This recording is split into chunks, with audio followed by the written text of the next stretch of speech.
Seolah-olah kalau pertanyaannya tajam, Dewan memposisikan pemerintah sebagai bawahannya. Tidak demikian. Sama halnya juga, kalau DPR atau anggota tidak bertanya, tidak berarti anggota Dewan adalah bawahan pemerintah atau rubber stamp pemerintah. Tidak. Kadang-kala kita tidak tanya, kita amini. Yang kedua, saya ingin dua bagian juga, mohon waktu Pak Ketua, agak panjang, sebab Pak Mahfud yang terhormat secara terbuka kepada khalayak ramai menyampaikan ingin menantang Saudara Beni, Saudara Arsusani, dan Saudara Arteria Dahlan. Saya pun menjawab, saya siap menantang. Anda dari pesantren nih, saya bacakan dalilnya. Wala asru fil uqudi wal muamalah as-sah hatta yaqumu dalilun alal batalani wa tahrim. Pimpinan, izin pimpinan. Boleh bicara? Nanti dulu. Karena saya biarkan menjelaskan dulu dong. Nanti gini. Bicara. Saya mohon izin ke pimpinan. Boleh nggak saya bicara? Nanti dulu. Oke. Nanti dulu. Silakan. Jadi setiap urusan itu kalau tidak ada larangan, boleh, kecuali sampai timbul hukum yang melarang. Itu pesantren kan? Dalil di pesantren waktu kecil udah menghafal kayak gini. Nanti kalau di dalam hukum umum, saya katakan juga sekarang ke Pak Beni, pertanyaannya kok seperti polisi. Menko boleh ngomongkan apa enggak? Begini Pak, kalau seperti boleh apa tidak? Begini kalau substansi, boleh apa tidak? Jawab ya atau tidak. Nggak apa-apa.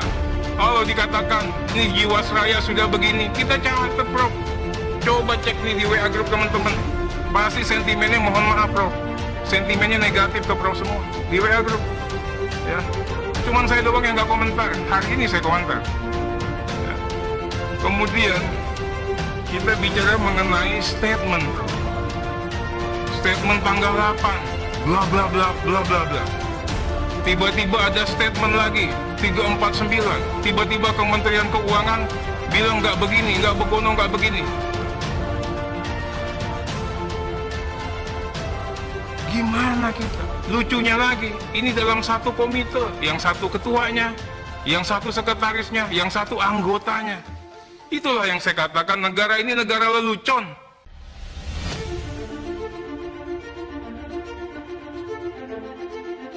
Mahfud MD tantang Arteria Dahlan, berani ancam Budi Gunawan. Menko Polhukam Mahfud MD menantang anggota Komisi 3 DPR Arteria Dahlan untuk membicarakan terkait tuduhannya membuka rahasia negara kepada Badan Intelijen Nasional. Hal itu dirinya lakukan setelah Arteria Dahlan menyebut bahwa Mahfud membocorkan rahasia negara dan bisa dipenjara akibat perbuatannya. Lebih lanjut, Mahfud mengatakan bahwa apakah Arteria berani bilang kepada BIN bahwa mereka bisa diancam 10 tahun penjara berdasarkan pasal 44 setelah membocorkan rahasia negara ke Presiden. Kemudian, dirinya heran mengapa dirinya dilarang mengumumkan transaksi janggal 349 triliun rupiah. Sebelumnya, anggota Komisi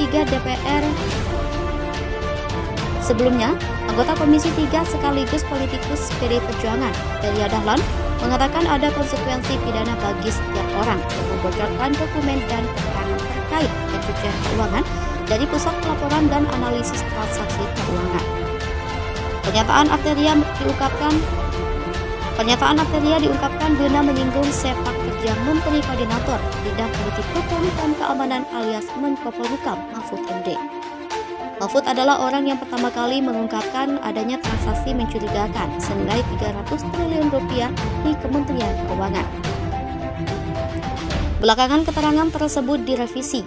Mahfud menegaskan bahwa transaksi triliunan di Kemenko itu tidak ada sangkut pautnya dengan korupsi. Dia menyebut transaksi itu terkait dugaan tindak pidana pencucian uang alias TPPU. Namun tak sampai beberapa waktu, Mahfud kembali merevisi pernyataannya bahwa transaksi mencurigakan yang terendus senilai 349 triliun rupiah Itu pun tidak semuanya terjadi di Kementerian Keuangan. Adapun Undang-Undang tentang Tindak Pidana Pencucian Uang atau TPPU, terutama pasal 11 menjelaskan bahwa setiap pejabat atau pegawai PPATK, penyidik, penuntut umum dan setiap orang yang memperoleh dokumen atau keterangan dalam rangka pelaksanaan tugas menurut UU wajib merahasiakan dokumen atau keterangan tersebut. Menteri Keuangan Sri Mulyani akhirnya membongkar soal isi surat dari Pusat Pelaporan dan Analisis Transaksi Keuangan. Dalam surat itu menyebut ada transaksi janggal mencapai 349 triliun rupiah di Kementerian Keuangan. Belak-belakan Sri Mulyani ia sampaikan saat rapat kerja bersama Komisi 11 DPR RI di Kompleks Senayan, Jakarta, Senin 27 Maret 2023. Menurut dia, mulanya nilai transaksi janggal itu tidak dimuat PPATK dalam surat pertamanya yang dikirim ke Kemenko pada 9 Maret 2023. Baru kemudian di surat kedua pada 13 Maret 2023 disebutkan angka 349 triliun rupiah dalam kompilasi 300 surat yang terdiri dari 43 halaman. Ini baru pertama kali PPATK mengirim sebuah komplikasi surat, ujar Sri Mulyani.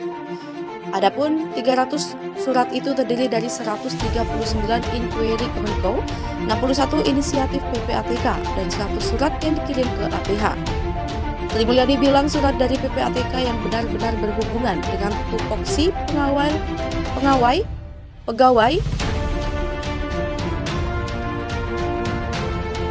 Sri Mulyani bilang surat dari PPATK yang benar-benar berhubungan dengan tupoksi pegawai Kemenko hanya 135 surat dengan nilai 22 triliun rupiah.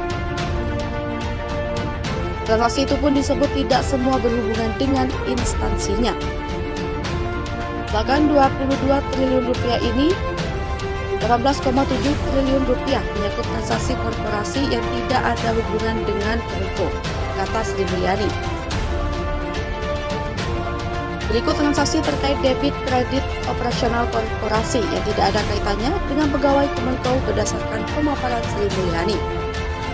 11,38 triliun rupiah atas PTA, 2,76 triliun rupiah atas PTB, 1,88 triliun rupiah PTC, 2,22 triliun rupiah PTD dan PTE, 452 miliar rupiah PTF. Sri Mulyani bilang cuma 3,3 triliun rupiah dari total transaksi itu yang berhubungan dengan pegawai di Kemenko.